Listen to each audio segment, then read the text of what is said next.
Kevin, Good morning, Eli. How good are morning, you? man. I'm doing okay, buddy. I'm doing okay. We're live streaming, which is a first for us doing this, and there's all sorts of tech running in the background that I don't entirely understand, but we're just going to roll with it. Starting with that intro, we're going to roll with that intro. We're gonna roll with that intro that was remarkably AI created. I mean, really, it stripped at least 15 years off of me. I like it. I love it. It wasn't I'm me, but that dude's rocking something. Yeah, I'm feeling good about, not having to go through a tattoo removal process because whatever generated that just did it for me. It just took the tattoos right off me. That's I have gone through a tattoo removal process and I much prefer this version than the one that costs many thousands of dollars and sheds blood all over the place. So, So most people are just listening to this, but we just did a new intro video that was I think VO3 generated, or was it Sora? Where did that? I think it How was I did think it was VO3. Yeah, I it think it was was VO3? VO3. So that's Yeah. Google's video engine, and parts of it looked like better looking versions of us if you squinted, and other parts don't look like us at all. Yeah, maybe somebody who met you once 5 years ago would say, "Oh, yeah, that's Kevin," but your wife would be like, "That's not Kevin," right? We always Oh, how we always cute! talk It made about you young. there's the uncanny valley where something isn't just quite right. Maybe it's a look in the eyes or just some kind of facial expression, and then there's the that's not me. That's robot me from another dimension. So, for those of you experimenting with video out there, the uncanny valley is still real, and we'll probably talk about some applications of a video, particularly in marketing or other areas of business later. But it still has a little ways to go for realism. It's just getting closer, and we'll say this all the time that if this is the worst it's ever going to be, and it's just going to keep getting better, we are still in a remarkable time. Yeah, video is kind of a topic we're going to cover. Do you want to talk a little bit about video? Sure. Sure. Yeah. Just jump around all over the place because I don't think we really have any order of operation here. Video's top of mind for me, and I'm going to tell you why as far as like an actual business use case. Um, so Meta, the biggest advertising platform for almost anybody doing any sort of D2C work or on and on and on, lots of brands. Are you familiar with the Andromeda rollout? Does that mean anything to you? It's the new algorithm. But the details and how the algorithm is being applied, I have to admit, as somebody who was a digital marketer for a really long time, I'm a little bit departed from it. So roll into it. Okay, okay. So I think that's actually spot on as far as I don't know quite exactly how it works because that's how almost all of these things go, right? People try them, they know there's a change. Andromeda was this kind of skunkworks label that they put on it of using AI to actually reach your audiences based on the type of creatives that you're pushing out there. So what's ended up happening is that instead of you meticulously going in and creating lookalike audiences and trying to find your ICP and all of that, it's largely looking at your creative assets to be able to reach those people that you want to reach. So, what's ended up happening is that you can no longer have just one media type. You can't just have video, you can't just have a static. It's really going to favor these advertisers that have a variety of different assets. So, I've started coming across these people who are now doing all of their ad creative with generative AI, mostly VO3. I just wanted to talk about it since we just saw one of the outputs of VO3 that may or may not have been us. But the stuff that I've seen, Kevin, is it's mind blowing. And all of the data that's been shared with me is that it's doing way better than stuff that was shot in a studio or with, a bunch of red cameras and fancy lights and hiring actors.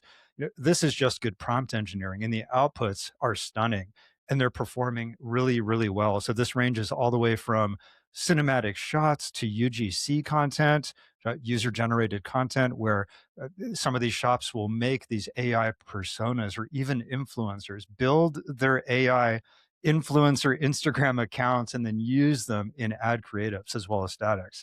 So it's pretty interesting. Like that's where I'm seeing video really shift the business landscape the most is in that regard in advertising. Yeah, so there are a bunch of different pieces there. The promise of Facebook and Meta for advertisers for years was this idea that you could stick a dime in and get some multiples of dimes out on the other end. And for a long time, there was such an art of ad buying and being able to select different audiences and being able to really get fine tuned on things. And believe me, I know ad buyers who are still leaning into that, and it is still definitely a thing, but it's become harder and harder and harder to pull off. And the bigger the brand, the more obvious the value proposition that's being presented, the better systems like this tend to work because they get just so much data coming in. Smaller brands, I do think, are going to continue to struggle with algorithm changes like this. And they're going to be fighting against just a sea of content that's coming in. One of the pieces here that you hear people grouse about online is, oh, it's all AI generated slop.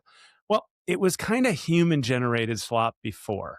That 100%. there's the movie Idiocracy in action, that people like videos of people falling on their butt or cars crashing or whatever it is, and it doesn't really matter if it's AI generated or not, if it's getting the consumer that little dopamine hit that they want. And recognizing that and not getting overly precious about it, for a lot of brands, I think is a bit of a leap of faith. But the data is there that these ads are yielding success. Now, it's important to note that anything that's produced by Veo or by Sora 2 does have watermarks in it. So the algorithm, air quote, knows that it's AI generated, and you needed to disclose as Right. an You advertiser can't you that can't this. ever take those off. No, but technically there are some pretty sophisticated ways of doing it Yeah. that of course you can, but it doesn't matter is the point. That there was this idea that you'd get penalized for it being AI.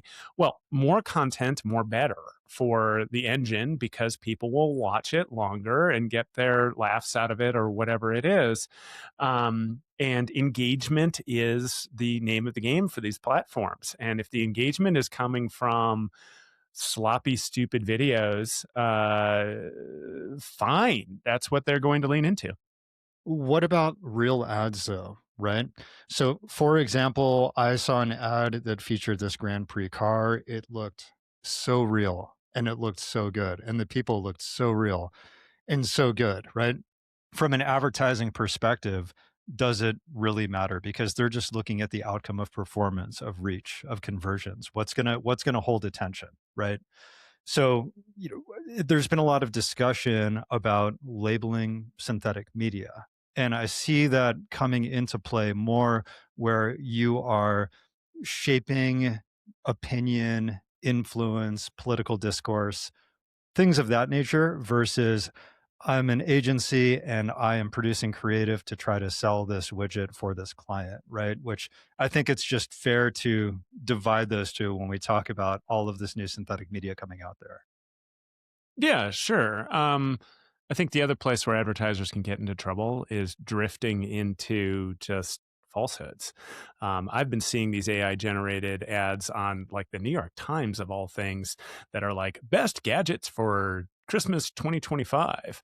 And it'll be something that's just completely made up, but I'm enough of a gadget geek, so it has me targeted that this left-handed screwdriver device thing, whatever it Wait, is. wait, But completely made up like the product is made up or like, completely yeah, made up like the like this was a product real is made list? up, Like that it's not even a real product. it's not even a real Get out of product. here. Where are And you so seeing that? I, on the New York Times. So of course it's not the What? Times itself. It's going to be their ad server that has Right. me targeted in Just whatever like their ways. content distribution widget that's sitting on the bottom of the Yeah, page, like exactly. And serving it's like ads. Yeah. coolest gifts for 2025.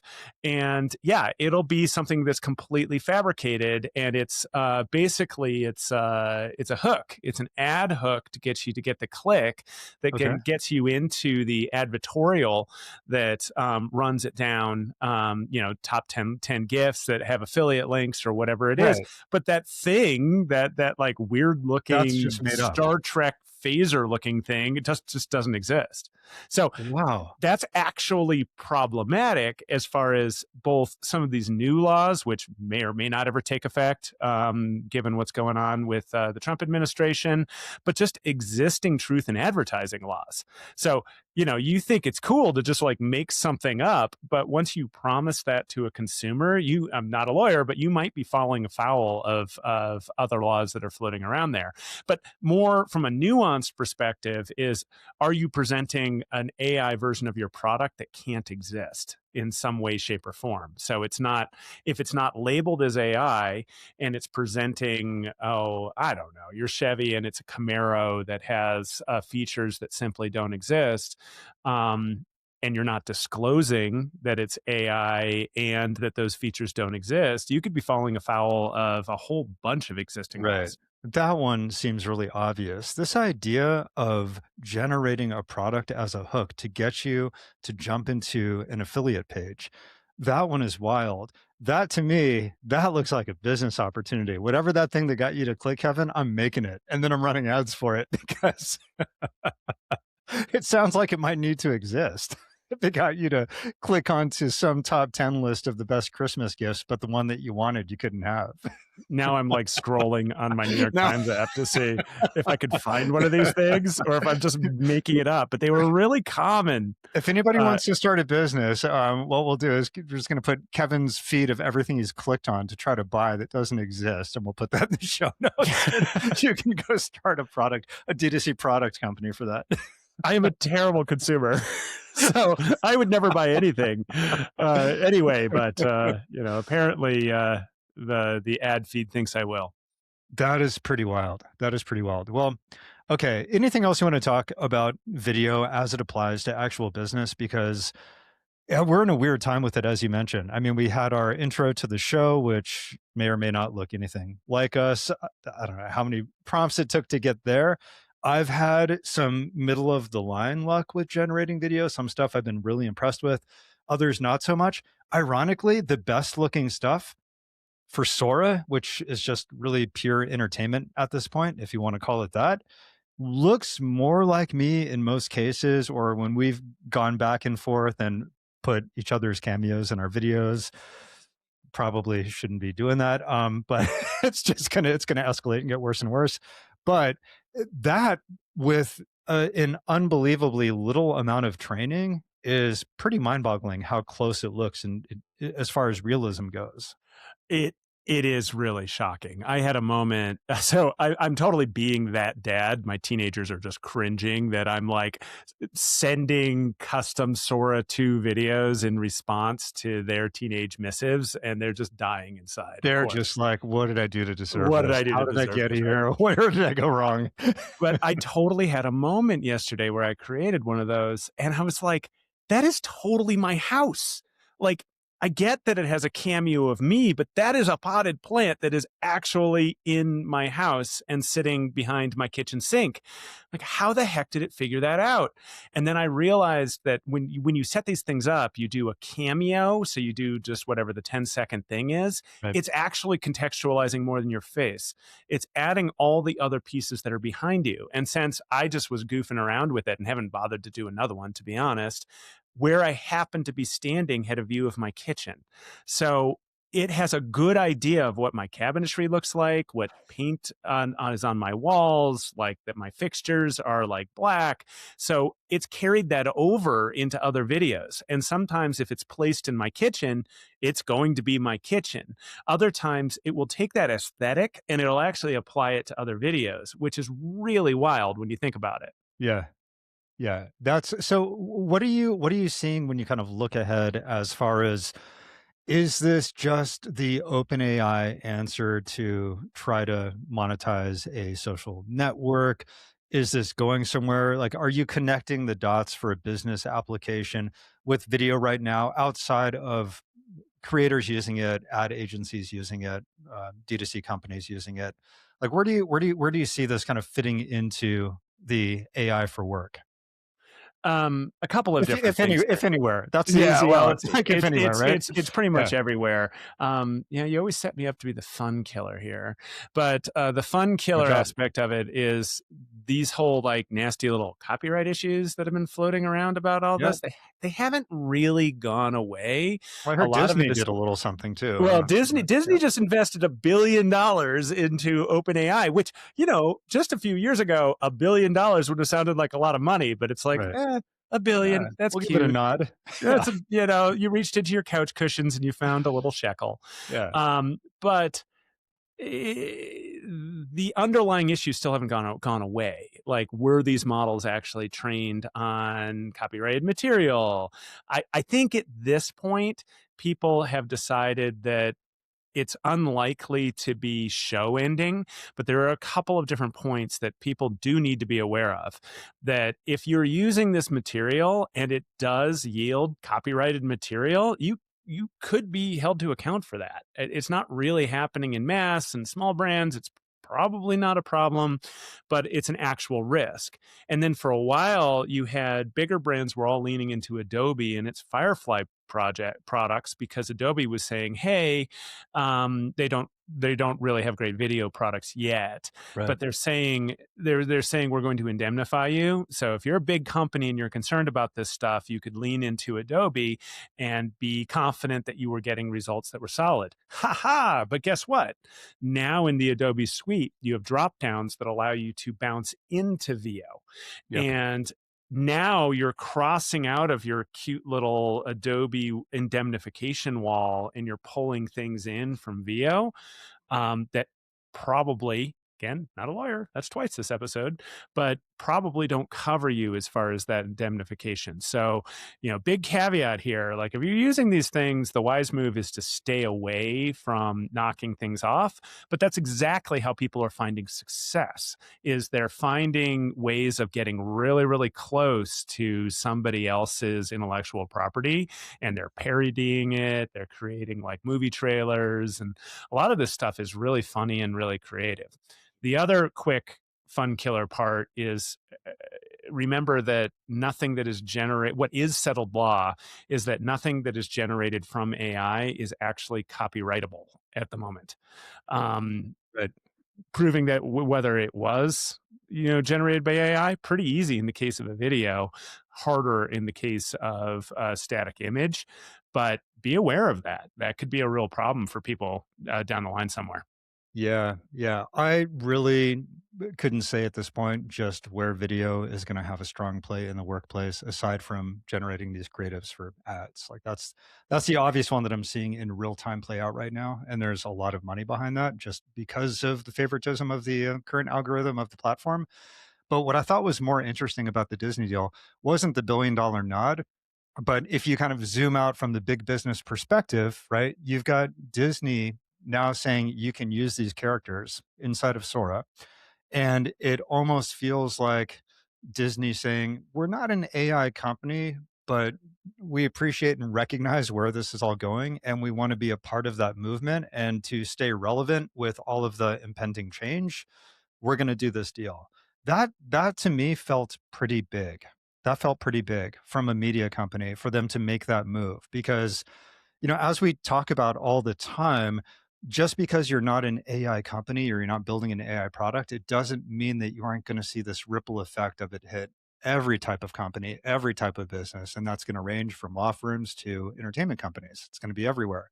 So I thought that was really the standout, like, ooh, okay, that's a signal. Like, that's a big signal in the noise as far as what's coming down the road. Yeah, there's a lot there. From a practical application perspective, though, it'd be good to dive into some of the things that we're seeing out there in the Mhm. wild as far as how people are actually using this. On one side, there is just the basic technology. Like Disney is one of the biggest media companies in the world. If you think that they're not looking at how they can apply some of these technologies in terms of their own production benefits, you're crazy, right? Um, I think that we've talked about this before, but one of the neat things to consider in how you think about applying AI are basically three different buckets. AI can um, amplify you in the things that you're already doing in new ways that you couldn't do before. It can replace things that you do that you'd rather not do, which is great, unless, of course, it's an entire role that gets replaced. That's kind of not great for that person. And then third is creating new capabilities. And that creation of new capabilities is one of the place where video falls. That humans are naturally visual and auditory based. We Right. see each other, we talk to each other, etc. And the idea that you can now produce single purpose disposable content either for personal entertainment like me torturing my teenagers or for being able to address a specific issue within content production or something like that, that is a new capability for most organizations and that they just have never been able to touch before. Yeah. And I think that thinking about the ways that your organization could apply video in new and exciting ways that would have been either cost prohibitive or time prohibitive in the past, that could make a difference to the way you operate with your clients or the way that you operate with your employees, is where a lot of the applications should be focused outside of just the pure marketing. I mean, we can also talk about just pure marketing and all the cool stuff we're seeing. Right, right. I mean, it really depends what your organization is doing and if you're using video or if you're thinking about using video. Now, neither of us really lean too heavy as far as, oh, we need to generate all this video for our marketing and this and that. You a little bit more than me. You're actually in front of the camera pretty often inside of your lab. But we have also dabbled in that world of video in regards to the way a lot of other people commonly use it for marketing. And we collectively came back to each other and said, wow, this is either incredibly time consuming or really, really expensive or both. Right. So when you look at this being another one of those things where all of a sudden it can enable things that you just couldn't do before because there was just no way that you could get it into the budget or you had the time or the staff. I mean, think about how expensive it is to go out and shoot some of the video that we are seeing generated by VO3 right now. So that's a big unlock. I really just think it depends how your organization might be using it, and or if you haven't before, how it just opens some new doors, right? You're seeing some really neat stuff about product visualization. I think it was Hasbro who put out a bunch of videos about new toy designs. And as opposed to having a storyboard, which I think a lot of us can picture a storyboard with a bunch of frames on it, you can actually run 10 different prompts in one of these systems and come up with a really visual representation of what you're talking about. So do you want it to have a pink theme or a blue theme or whatever it is? You just visually can key off of it. Now, a company like that, I would say that they're not going to go production with that, but it's pretty close. They're going to Right. be soon. They will be going to production with that stuff, but at the very least, it gives this leg up to their production cycle. And even since like the beginning of 2023, I've been talking about something I call cycle skipping.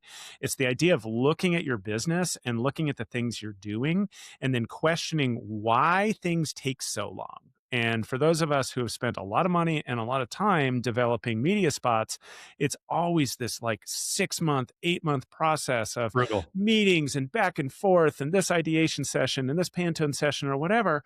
And it's like, okay, what this probably needs to look like is all the smart people get into a room and they talk about what the objectives are. Okay, then they leave and they come back the next day, everybody with 10 highly visual representations of what the heck they're talking about. And at this point, they'd be video representations of what they're talking about. The creative director, CMO, whoever it is, looks at it all and says, wow, that's a really good direction. We're going to go in that direction. You Yeah. just cut 3 months off of your planning timeline Yeah. and all of these intermediate meetings and all of this stuff. And, there are people who will cry foul to that. Oh, the creative process takes a long time. Okay, fine. So punt it out a week. So you have the first meeting, let people chew on it a little bit, and then have a first production meeting. And guess what? Because you're not really filming anything, you can tweak it all you want. And when you want to call in that really expensive video crew to do it, you have your aesthetic already defined. You have your characters already defined. Right. And how many places in your business can you be doing that? How many places do you have You have schedules that are built because the schedules were built there, because that was what was demanded of humans operating the way humans do. Legacy workflows. Yeah, legacy workflows. Yep. And we both see clients who want to just like replicate, there are 72 steps in the process. How can we automate steps 17, 19, and 24?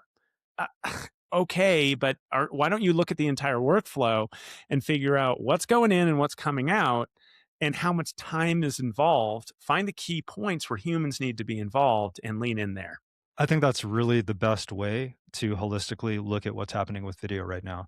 Because as you mentioned, the amount of time and money it would take you in the real world to get some of these assets that VO3 is producing. I mean, it's like it's just not even it's not even apples to apples anymore. It's completely crazy.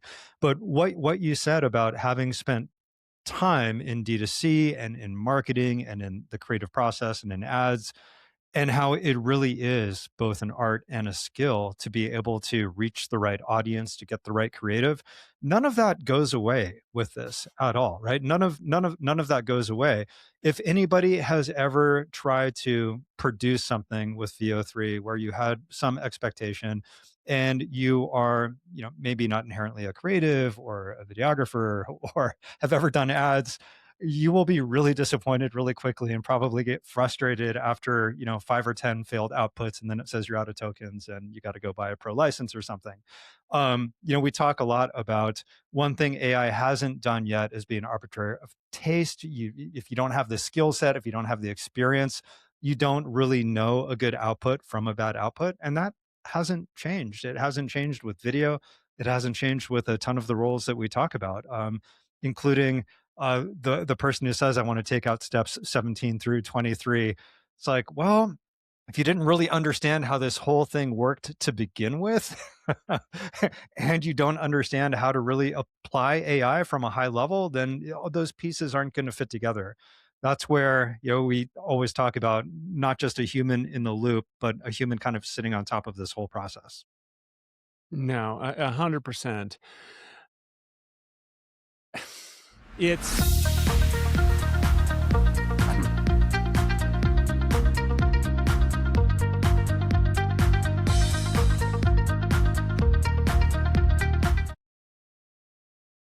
Hey, I'm Kevin, Elijah we're back. Szasz, a serial Oh, entrepreneur with 28 years of experience in tech, and now I run an agency that builds AI solutions. Hey, I'm Kevin Williams. I spend most of my time helping companies figure out how to actually use AI. Not in theory, but in the work itself. This show is where we break down how people are really using AI. What's going right, what's going wrong, and how it's changing the way that we all get work done. Hey, Kevin, we're back. We're back. We're back for our very first ad interlude that Yeah, neither of kind us of was kind of an particularly ad. well prepared for. Very Uh, meta in terms of ads. It's like an the ad irony for the is thing that I we're had talking totally about. lost track. I was so obsessed with thinking through like that creative input piece that you were talking about, that I Right? think I was about to have one of those like blank stare moments. So thank you, ads, for saving me there. Like, I was busy doing the thing we do best, which is like just going down the rabbit hole on a single topic, and then all of a sudden, an hour and a half goes by. Listen, okay, I'm gonna stop. I'm gonna stop with the video right now because this is how we roll. We'll just keep This going is on how we this roll. forever. Yeah. So, let me say we always say, oh, we're not a news show, and this is really about practical stuff at work. And the last couple weeks have just been a flurry of news around studies and regulatory, and there's some stuff that we can't really ignore. Before we get into Trump's executive order, which I'm like super curious to get your take on this, I've got a lot of conflicting feelings about it. Um, Backing up to that, and I'm not going to go into some of the studies that I've been reading lately, but there's a lot of just opposing data out there as far as the future of work with AI. How many people are using it? How many companies are laying people off or doing hiring freezes because of AI? And what's going to happen in 2026? So, my question for you, because we're both out there talking to a lot of different businesses and a lot of different types of businesses all the time, anecdotally, okay, what hits closer to you when you're talking to these different companies and people. Are you surprised with how much they're using AI? That would be A. All right. Are you shocked with how little they are using AI given the different tools out there and just obvious easy wins? Or are your expectations pretty much level set? Or what you're hearing kind of what you'd expect? Which one of those three kind of hits closer to you? Yes. All of them. All three. All of the three, depending on the industry, depending on the company, depending on the size, depending on how close they are to what I am right now going to call the existential horizon. So that's a great term. I want to use that again. But Yeah, it's it very is close to the event horizon but of it's the the existential singularity. So horizon yeah, of yeah, if you are a marketing agency, if you are a video production agency, if you were a copy agency, because you're probably already toast, you are all over this. And you have to be, because you just have no choice if you're paying any attention to your business at all, if you care at all. These are the very first people I was talking to all the way back at the end of 2022 into 2023. They were on it and they still are on it. Now, that pervading the entire organization is different. It's still at the leadership ranks, and then building a shared understanding in, say, a 200 or 300 person company about what this means for the entire company versus just what it means for the product. right.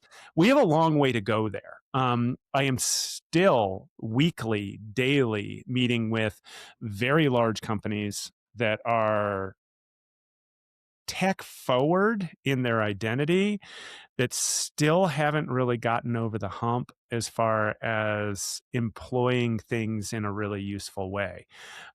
You hear a lot of news about cutting edge Fortune 1000, Fortune 5000 type companies are getting over the pilot hump, but they're spending a lot of time, a lot of money. They're spending effort to educate people. They're willing to learn through failure in a lot of cases. That is helping propel them forward. But most of the economy is still just figuring it out. Right. Why do you think that is? Like, what do you think the biggest barrier is for this just adoption at a very base level that gets people to the next step? Like, if you had a name, and again, you could probably say, well, in this industry it's this, or this business it's this. But is there any sort of just connective tissue that you're seeing across those different companies where it stands out and you say, oh, this is either the mindset shift or the cultural shift or the change management shift that really has to happen to start moving in the direction that is inevitably going to sweep over everybody? So, from a sales and marketing perspective, it's been a bit painful because we keep thinking that we are going to end up the AI enablement company for this vertical or that vertical or whatever. And we'll come in, we'll solve some big, juicy problem for somebody, we'll save them a ton of money, and then we'll waltz over to somebody else in the industry and say, hey, we've solved this big, juicy problem. And it doesn't usually convert. And it doesn't usually convert because the issue is less of a demand or a need problem and more of a leadership problem. And organizations that are ahead of this are organizations that have taken a stand from the very top. So on the show, we've talked about AI manifestos before. So Right. often it's one of the first things that we do in an organization is we help literally the board, the CEO, or the founder, often who is a member of all of those.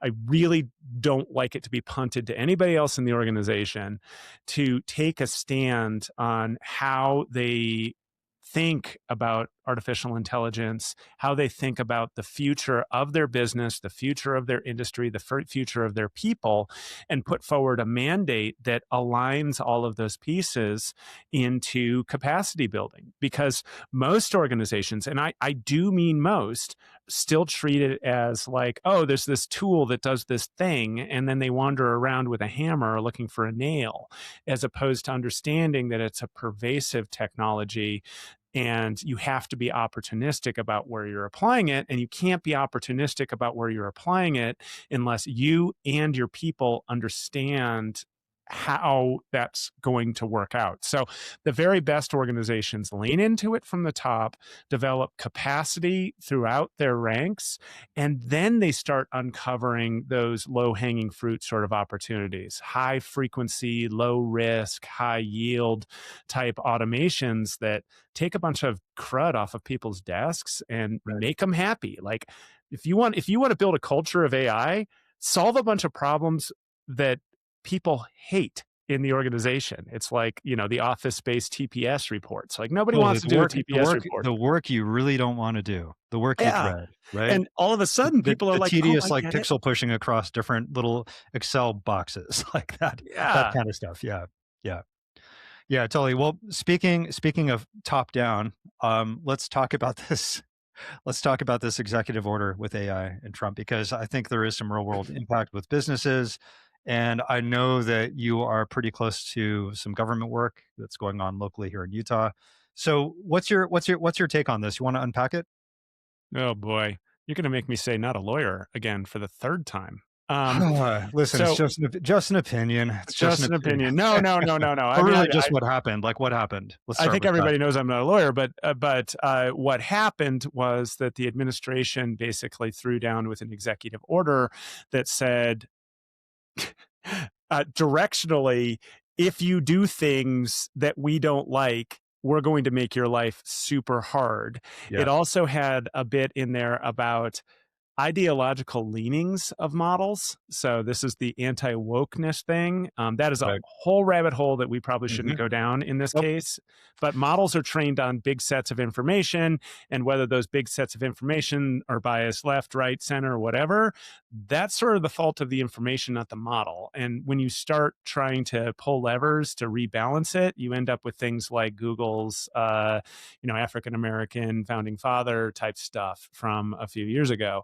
Yeah, that was a Anyway, good one. so Yeah. that's it's just not practical. The other part is I, I I can't not say not a lawyer, but it's not an executive power to be able to say, "Hey, states, don't pass laws." Congress can do that, but they haven't chosen to. So the reading of it is states that are really leaning heavily into regulation. Colorado, believe it or not, Texas, New York State and New York City, Illinois. I mean, they're all 50 states have Utah's some sort of. Utah's got some stuff too. Yeah. Utah Yep. does, but Yeah. I'm kind of leaving Utah out because it's unclear who's on the nice list and who's on the naughty list as far as essentially what is impairing commerce. And Colorado's law is the closest that you're going to come to some of the laws in the European Union, which are sort of inarguably anti-development, that they will make it really hard and really expensive to deploy systems in Colorado. So assumedly, Colorado's received a nastygram from the Department of Justice Right. saying, we're going to remove your funding for, let's say, broadband. So that's what one of the big sticks they have is billions and billions of dollars in broadband development, and they're going to pull that funding from you if you don't listen to them. Obviously, there are going to be lots of lawsuits, but it's going to slow down the pace of that sort of regulation.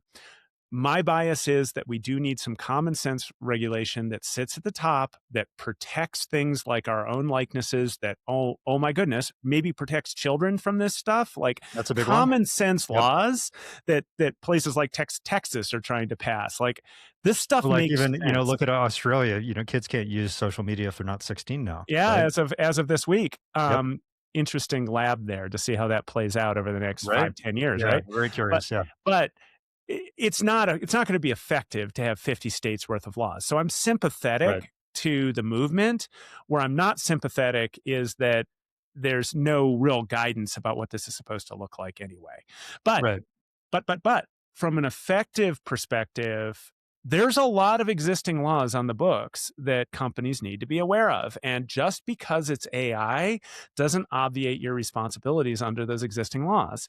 Earlier, we were talking about fairness in advertising, for example, but Right. the EEOC, as far as equal opportunity laws and hiring, in housing, there's FERPA and finance. Like This stuff doesn't care that it's AI. If you're Right. injecting bias into And a it's all process, being impacted, right? I mean, it's yeah, and all it's all being potentially being impacted. impacted. Yeah. So you don't necessarily need these new laws. And believe me, from a political focus perspective, I want the fewest number of effective laws and regulations you have to accomplish the goal, right?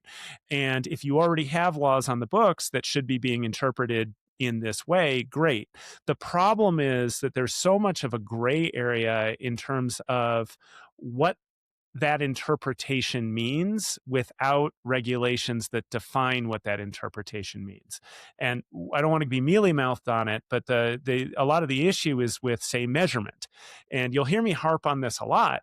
But the other thing that I'm seeing, even in big companies, is no one's spending the time on performance measurement or determining whether or not the models are drifting or evolving over time. Right. Heck, just this week, we went from GPT 5.1 to 5.2. Well, if your models were connected to, or your apps were connected to 5.1 and now they're connected to 5.2, are you checking the outputs? Are they drifting? Is it still performing the way that it was before? If you are not, and you can't demonstrate that, you might be falling afoul of who knows how many other regulations are out there. But forget that. Even if you don't care about that and you believe that you're not going to get sued and whatever, because you probably won't. Like at the end of the day, it's probably not going to surface anytime soon. You need to care as an organization about the performance of the tools you've laboriously built, because if they have drifted and if they are performing poorly, people will stop using them. And all of the time and all of the effort that you've spent developing whatever that cool solution is going to go to naught. Ooh, I got a little passionate there about this. You did, and Fired up about performance. you kept going. I'm gonna let mealy mouthed slide on this. I was trying to connect the dots, and I think I heard it referenced in a movie I saw filmed in like 1948. But I'm a anyways, boomer and a mealy mouthed. Midwestern. Okay. Um, Neither of which is true. a movie that was shot in the Midwest, by the way. So I think it's worth zooming out, though, for people who don't know, and ask, well, why the executive order? Like, what's the intention behind it? We get into all the state legislation, we get into all of the business impact, we get into all the punitive measures. But if you zoom out, why? Why do they care so much about making this a federal mandate as opposed to letting states do their own thing? What is the reason? China, in a word. China. China. Yeah. So, Which you won't often hear. I mean, you will hear kind of secondhand. You won't often hear the administration say this is all because. And when you start then unpacking all of the potential things that could happen with artificial general intelligence, for a lot of people, including some people that might be listening to this, it sounds very science fictiony, but it is real. Like, what is your take on that, as far as just the Wild West and just cowboy this thing and build as fast as possible and break things, versus some of the potentially bad things that could happen by doing that, right? Because this is kind of a big deal when you do zoom out and look at this holistically and where we might be headed. I tell you, this one, it is so hard. If I was David Sachs and like whispering in the president's ear, I would probably lean more into some of the common sense guardrails and approaches than I would into anything that is restricting the pace of development, because we're not operating in a vacuum. And the fact is that China really has many times our intellectual heft in terms of resources that they can throw at a lot of these problems. They're behind in hardware, they're behind in certain aspects of it, but they just have numbers on their side. And you don't want to turn this into like a new Red Scare, but it kind of is, in that these models, as they become more capable, I mean, it's adorable that we can use them to create cute little videos that we send That to don't look like us. Yeah. our teenagers. But it's less adorable to think about broad scale development of cyber penetration systems and new warfare systems and Power grid coordination attacks, systems, all that fun all stuff. kinds Yeah. of things like Yeah. that. And it's not just the idea of prevention, like, oh, we have a bigger model than you do, so the whole arms race sort of deal. It's that you're going to need a bigger toolkit to fend off the increasingly sophisticated attacks that are heading your way. And if your toolkit does not have the sharpest tools in it, it's really going to be a problem. Because I really think that you kind of ain't seen nothing yet. The capabilities of the models are already getting to a point that is super eye-opening, and we're not even seeing the best of. We're not seeing whatever GPT-6 looks like. We're not seeing whatever Palantir and crazy organizations like that are leaning into yet. Right. And it's only been a few years. So yeah, Long I'm way of super saying torn. national security. Long way of saying national security. I mean, because Yeah. that's it's strange for some people to connect those dots. If here we are talking about ways that AI can make you more productive at work and do the things that you hate doing and let you be more efficient or let you have new creative outputs. But the very same base technology is also now being talked about as far as national security. That was a quick break. We're back, Kevin. We're back. That's just a little intermission, little riff. Yeah, that was interesting. Anyways, I think that depending on how much people know about this and where it's going, you could be really knowledgeable about how this is making your job easier, letting you do things that you couldn't do before. But maybe it's not on your radar that, oh, wow, this very same tech that I'm using has the potential to be a massive national security risk if put in the wrong hands. And by wrong hands, I mean the hands that aren't ours, really. So Right? I don't want to Depends over-index on what this. desk you're sitting on and what country.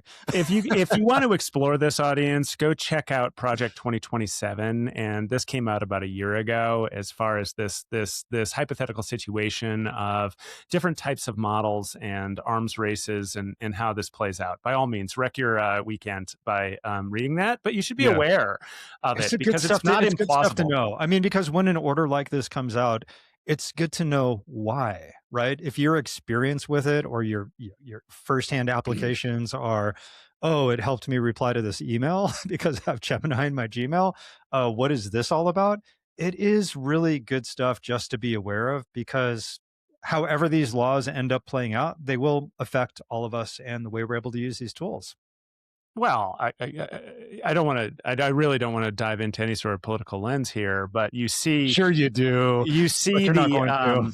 so Gemini for Government just launched in the Department of War. It is pretty funny if you look at the Google press release on it versus the Pete Hegseth, Secretary of War, his statement on it. Hegseth is all about rah rah ree. This is going to help us dominate in the field, and Google's like, yeah, this will help you with your procurement orders. And it's like, all right, there's a reality somewhere in between. But the fact that we're leaning into these technologies in even the military structure is important, not because it's the military, but because I do believe it's likely to be first move of how the administration is going to deal with the rest of government. So here they've taken a chainsaw to government through Doge, like dislodged all of these people. A lot of that work still needs to happen. Yeah. And you now have a clearing of the field to a degree of starting to apply these technologies. And I'm sort of crossing my fingers that that's the plan.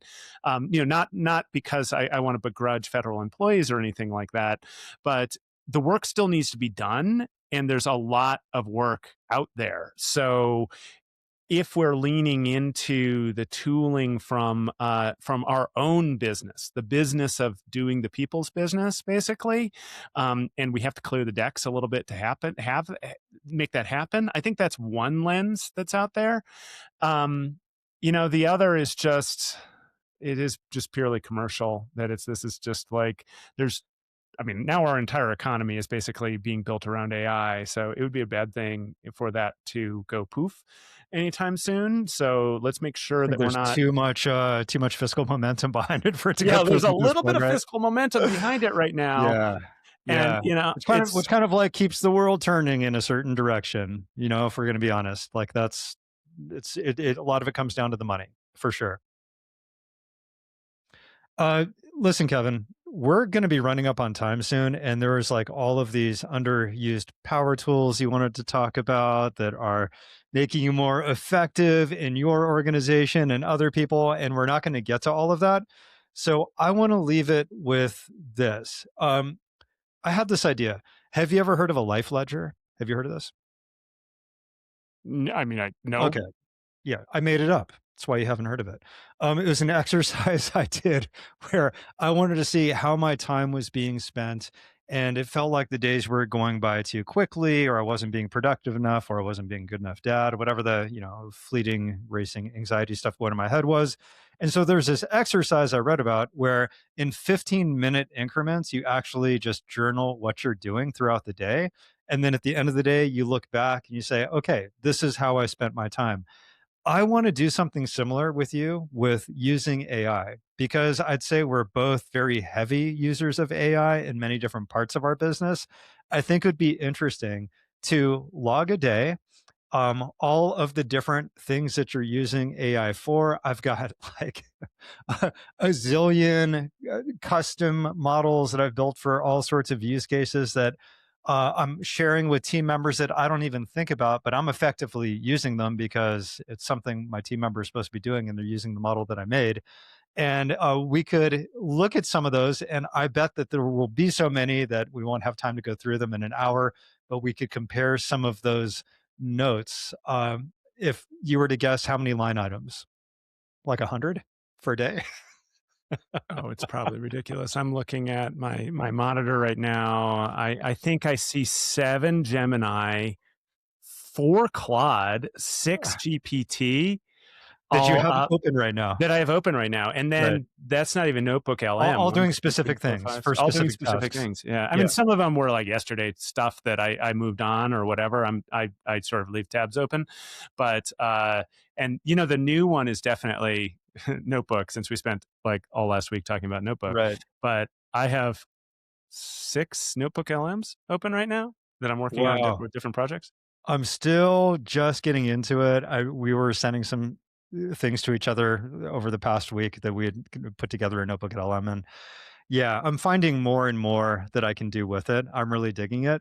Before we jump, you did mention GPT 5.2. Any hot take on that? Have you been beating on it much? Any real notable things that you saw come out of that felt different in that model?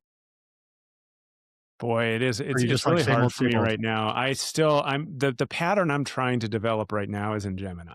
I'm trying to lean into Gemini Ooh, okay. because Gemini is integrated with my business documents and Right. everything else. Like, it is well positioned. Um, I have GPT 5.2 open. I don't have any really firm opinions on it. But you have a ton of custom GPTs, right? I have more projects than custom GPTs. So, Okay. because we don't have a ton of like little repeatable tasks like that, we're doing more knowledge management across entire client accounts. So we will have projects that contain many chats, and that's starting to work its way into our workflow more, where it's normal for me to say toss my business partner a chat link that he can pick up and run with, as opposed to some sort of a summary document there. Right. So I mean, I do have a lot of custom GPTs. We probably have 20 or so, but most of those are just little things I built for myself to solve my own stupid problems. Okay. Um, Not really work or business related so much. well, Or it's your own definitely little work, stupid but business problems like that too, right? yeah. But Yeah. that, we're Yeah. trying to be practical here. Like, here we're coming up at the end of the year, so I have this bot that's designed around my small business accounting software. That Yeah. yeah.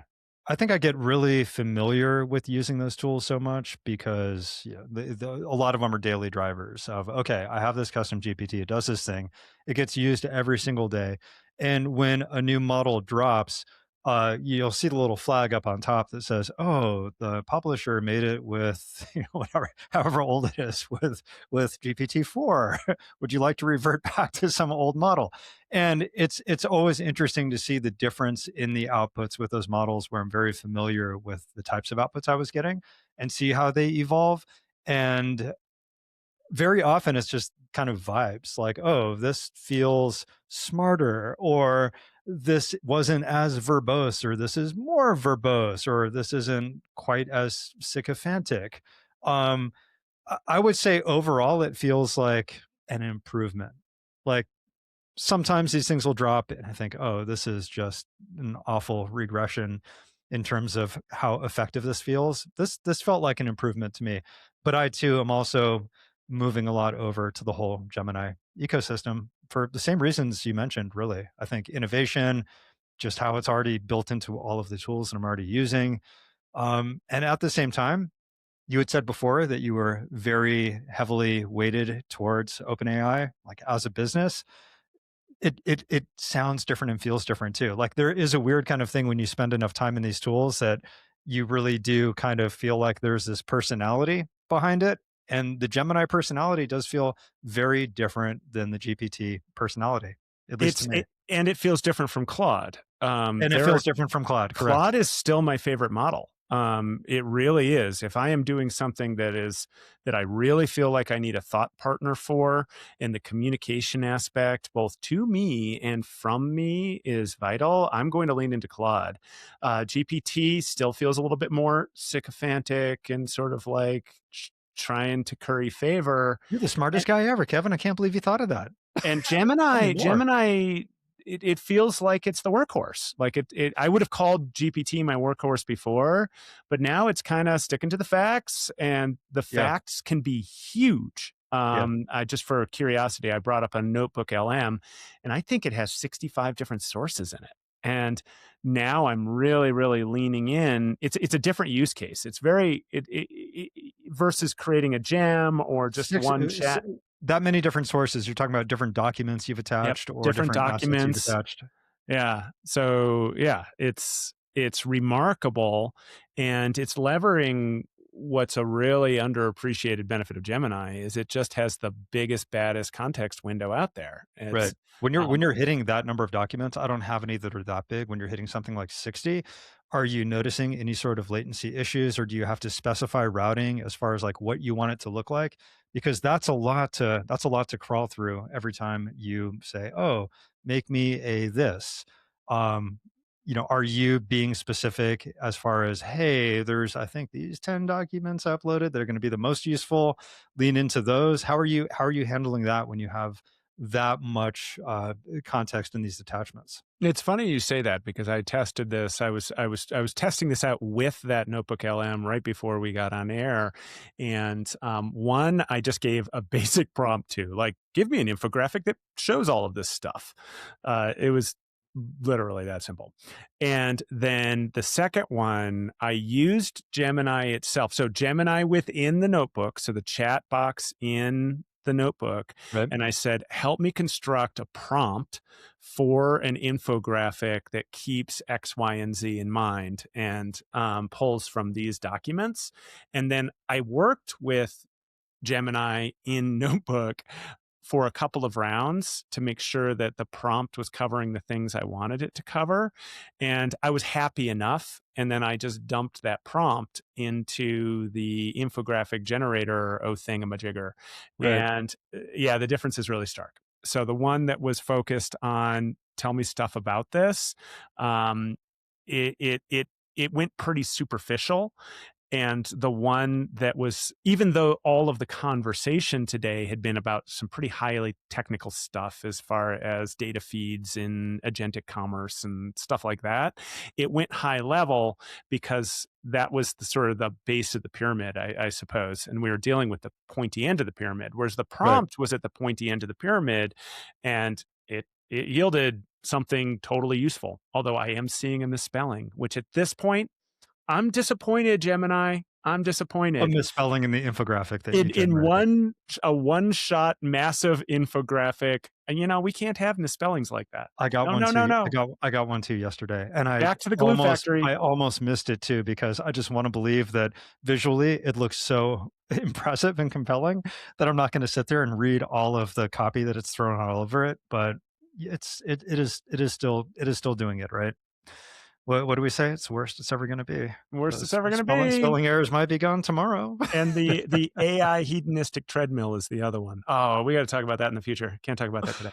The hedonistic treadmill? Yeah, Yeah, for the another AI time. After hedonistic treadmill. the AI hedonistic treadmill. And you're going to have to start your little journaling experiment with, I think when we talk about where do you start and you're talking to these different management teams and you're talking to different leaders, being able to come with real world examples of, I do this and it achieves this and I save this amount of time. That I think, if anything, just gets people thinking, right? Like they start connecting dots and, oh, I could do that. Oh, and because of my business, I could also do this. Wow, that's really good. So I think that'd be fun to trade notes on how we're using this stuff and share it with listeners. All right, great. All right. Excited for more. Till next time, bud. Have a good weekend. You too. We'll see you. Bye.